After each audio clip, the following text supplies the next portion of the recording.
So good afternoon, everybody. Hopefully you're all having a wonderful Friday.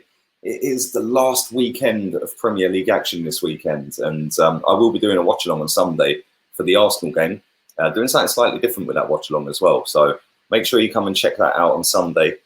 Me and Guna Eagle Eye, his link is in the description. Go and follow him, subscribe to his channel, show him some love, baby. He's my partner in Arsenal streams. He is my Susanna Reid to me being Piers Morgan, apparently. But there you go. Anyway, don't forget, I will be back at 6 o'clock tonight for another Arsenal-related stream. So make sure you come check that out. And then if you're a member of the channel, at 7 o'clock tonight, I will be doing a members stream. So make sure you come and jump in on that one. We'll have a look forward to the Watford game and the cup final as well. We'll have a little discussion. So come and jump in on that. Make sure you also download HOTMIC because I will be streaming. Every single stream will be going on to HOTMIC, including the watch-alongs, where you can sync your TV up and you can sync it up to my stream so we're banging real time. But let's start off talking about N'Golo Kante. Now listen, this always makes me cry when I see N'Golo Kante, because I think, look at what you could have won. We could have signed Kante. Instead, why do you look at me? Decided to go and sign Granit Xhaka. But N'Golo Kante has just been absolutely unbelievable since he joined Chelsea. He was unbelievable at Leicester to the point where they went and won the title. And he was a massive part of that Leicester team. Him, Mahrez, Vardy, you know, it was a mad free when it them free. Vardy's the only one who obviously stayed. But Kante is now linked with a move to Italy, to Inter Milan. And I think Conte at Inter Milan is trying to make Inter Milan a retirement home for ex-Premier League footballers, isn't he? Alexis Sanchez is there, Ashley Young's there, Lukaku's there, Eriksen's there. If I missed anyone, I'm sure there's another one. Who's the other one? They used to play for Chelsea, the right back, Victor Moses. There you go. They're all there. It's like a Chelsea reunion. He's getting the band back together, baby. But N'Golo Kante is said to be the next one on the list for Antonio Conte to go to Italy and go and join him at Inter Milan. I do think that N'Golo Kante's time at Chelsea is coming to an end. And I think the way that Chelsea are going in terms of under Lampard now going forward, I don't think they necessarily need that Kante type player in midfield. They want to try and adopt a different style, a different formation, and a different pattern of play and stuff like that. And as good as Kante is, listen, the guy is absolutely world class. But Chelsea are going down a different route now. Mason Mount, Kovacic, players like that in the team. And I don't think Kante is gonna be there much longer. Will he leave in this window? I don't know. It does look like that could potentially happen. I'd love to know what Chelsea fans think of this, because, you know, I know you all rate Kante highly, and why wouldn't you? He's brilliant. But new Chelsea, Lampard's Chelsea, that's not on a transfer ban, is going in a different direction. And it'd be interesting to hear what you guys think about it. Obviously, they've signed Timo Werner, and that one's a done deal. And he's obviously absolutely amazing. We already know that. The guy's goal scoring record is just a joke. But in terms of Kante, he's coming up to what is going to be 30 early next year, March next year. So he's just turned 29. He has put a lot of mileage in on the pitch, hasn't he? So maybe it is time to move Kante on. But Werner's come in. They're on the verge of signing Kai Havertz. He's coming in. So that's another one. And I feel the way Chelsea are going is a more youthful setup.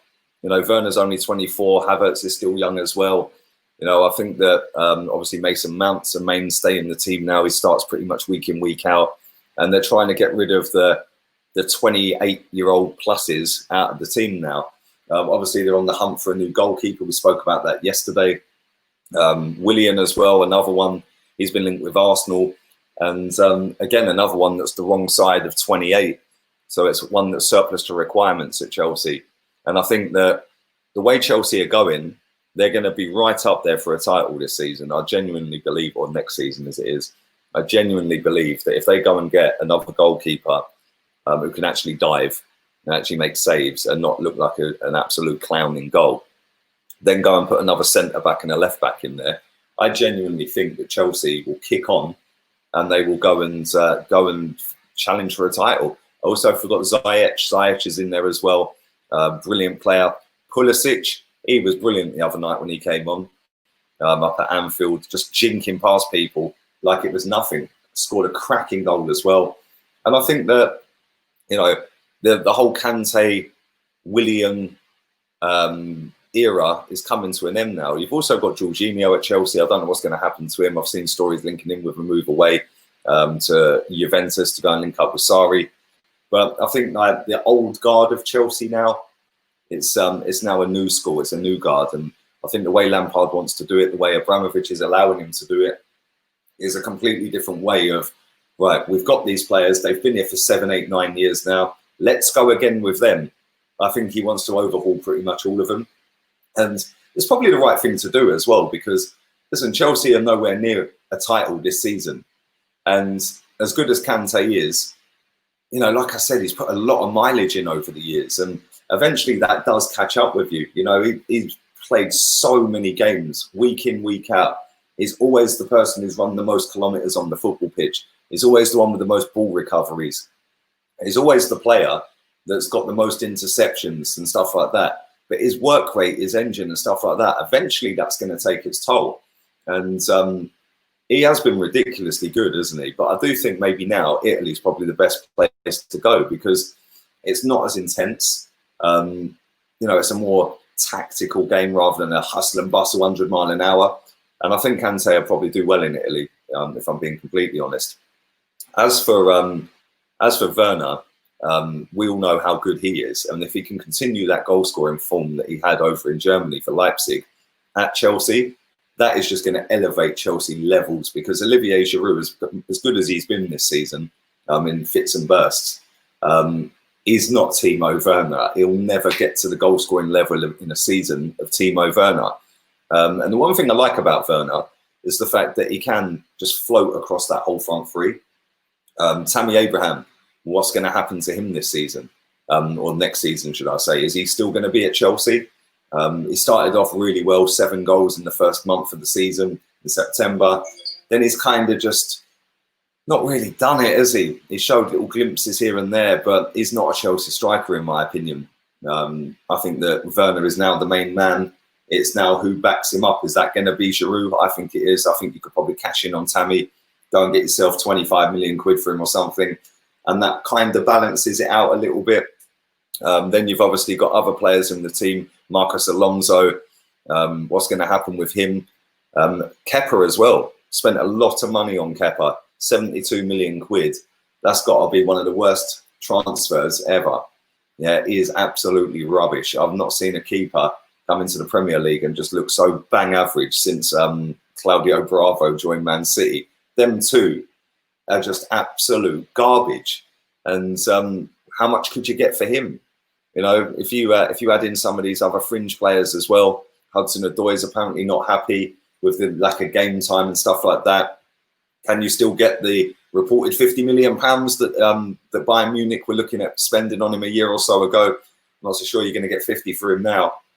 Maybe 25, 30, 35 maybe. But either way, if Chelsea sell some of these players, add in Kante to that as well, going out to Italy, all of a sudden the books have balanced quite a lot, because Chelsea are always very good at selling players for big fees, regardless of how poor the players are. They always tend to get a really good fee for them. So good luck to Chelsea. Hopefully Arsenal step up and try and do likewise, because it is kind of a little bit jealous looking over at West London and seeing all these good players that Chelsea are linked to, and to the point where they're allowing players like Kante to potentially leave the football club. But it is what it is. Let me know your thoughts on all of that in the comments section. Don't forget, I will be back at 6 o'clock with another stream that'll be Arsenal related. And then 7 o'clock, I'll be doing the members stream as well. So plenty more content to come. There'll be no 9 o'clock tonight. Date night with wifey. So we're going out for dinner later. And she's ecstatic, by the way. And, and I'll leave you all in peace. Laters, peeps.